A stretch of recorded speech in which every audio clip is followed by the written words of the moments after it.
लाडक्या बहिणींसाठी एक आनंदाची बातमी आहे. पुढल्या 2 आठवड्यामध्ये हप्ता मिळण्याचा अंदाज वर्तवला जातोय. ई-केवायसी प्रक्रियेमुळे हे हप्ते रखडलेले होते, मात्र आता ते मिळणार आहेत. ई-केवायसी केली नाही त्या महिला मात्र अपात्र होणार आहेत. लाडकीचा मार्च आणि एप्रिलचा हप्ता हा थकीत आहे. ई-केवायसी करण्यासाठी 30 एप्रिलची अंतिम मुदतवाढ दिली गेली होती. त्यामुळे आता ज्यांनी केवायसी केलेली नाही त्या मात्र अपात्र होणार आहेत. तर लाडक्या बहिणींसाठी एक आनंदाची बातमी आहे, कारण 2 आठवड्यामध्ये हप्ता मिळण्याचा अंदाज आहे. थकीत हप्ता हा रखडलेला होता, मात्र आता ई-केवायसी पूर्ण झालेली आहे.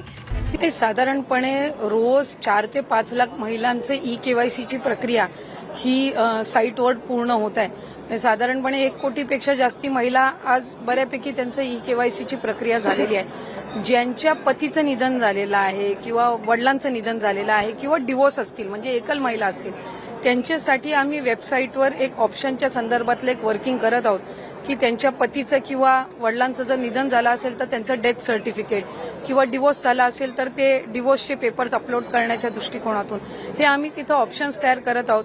त्यासाठी वेबसाईटमध्ये ज्या काही त्या पेजवर ज्या काही बदल करण्याची गरज आहे त्याची प्रक्रिया ही आम्ही सुरू करत आहोत. त्यामुळे साधारणपणे ज्या सर्व पात्र महिला आहेत त्या लाभापासून वंचित राहता कामा नये या दृष्टिकोनातून आम्ही काम करत आहोत. त्याचे अपुरे राहिले होते ते सुद्धा या टीमच्या माध्यमातून, म्हणजे प्रेसिडेंट, व्हाईस प्रेसिडेंट आणि त्यांची संपूर्ण जे काही त्यांचे सहकारी आहेत त्यांच्या माध्यमातून केले जाईल अशी आमच्या सगळ्यांची सदिच्छा आहे.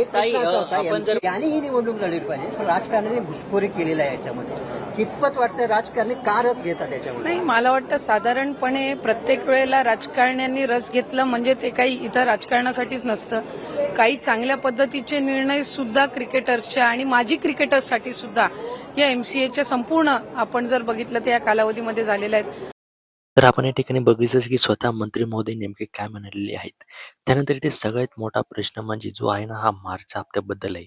आणि त्यानंतर इथे आपल्याला कमेंट्स येत आहे की सर, या लाडकी बहीण योजनेचे आता नियम बदललेले आहेत का? तर या प्रश्नाचं मी सर्वात आधी उत्तर देऊ इच्छितो, कारण की खूप सारा जो गैरसमज आहे ना, हा इथे पसरलेला आहे. बघा, इथे कुठल्याही प्रकारचे जे नियम आहे ना ते बदललेले नाहीये. पहिलेच नियम आहे, जसे की चारचाकी असलेल्या महिलांना इथे हप्ता भेटणार नाही. त्यानंतर ज्यांचं उत्पन्न 2.5 लाखांच्या वर आहे त्यांना हप्ता भेटणार नाही. परंतु हो, यामध्ये 2 जे नियम आहे ना ते इथे ॲड झालेले आहे. कारण की बघा, 30 एप्रिलपर्यंत आपल्याला इथे डेडलाईन दिलेली होती की तुम्ही जर काही चुकीची माहिती भरली असेल ते दुरुस्त करा. तर ज्या लाडक्या बहिणीने इथे 30 एप्रिलपर्यंत इथे दुरुस्ती केली नसेल त्यांना आता यापुढील जो हप्ता आहे ना तो इथे भेटणार नाही, असं इथे सांगण्यात येत आहे. त्यानंतर ज्या लाडकी बहिणीने ते ई-केवायसी केलीच नाही त्यांना सुद्धा इथे हप्ता जो आहे ना तो इथे भेटलेला नाही. नोव्हेंबरपासून त्यांना हप्ते इथे ते त्यांचे भेटलेले नाही आहे. खूप साऱ्या लाडकी बहिणींना ते 4,500 रुपये जे आहे ना ते इथे भेटलेले नाही. त्याचं कारण हेच आहे. आता तुम्ही म्हणाला यामध्ये आपण आता डायरेक्टली इथे बाद झालो आहेत का? कारण की आता आम्हाला लाभ भेटला नाही, त्यामुळे यापुढे जर आम्हाला हप्ता जो आहे ना तो इथे भेटणार नाही का? परंतु असं नाही आहे.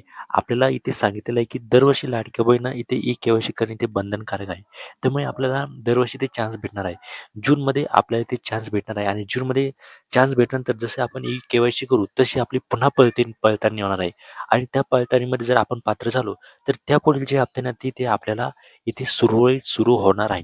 परंतु या मागील हप्ते जे आहे ना ते आपल्याला इथे भेटणार नाही. हे सुद्धा जूनच्या मागील हप्ते जे आहे ना ते आपल्याला इथे भेटणार नाही. हे सुद्धा इथे लक्षात ठेवणे इथे गरजेचं आहे. त्यानंतर मार्चच्या हप्त्याबद्दल अजून कुठलीही या ठिकाणी अपडेट्स या ठिकाणी आले नाही.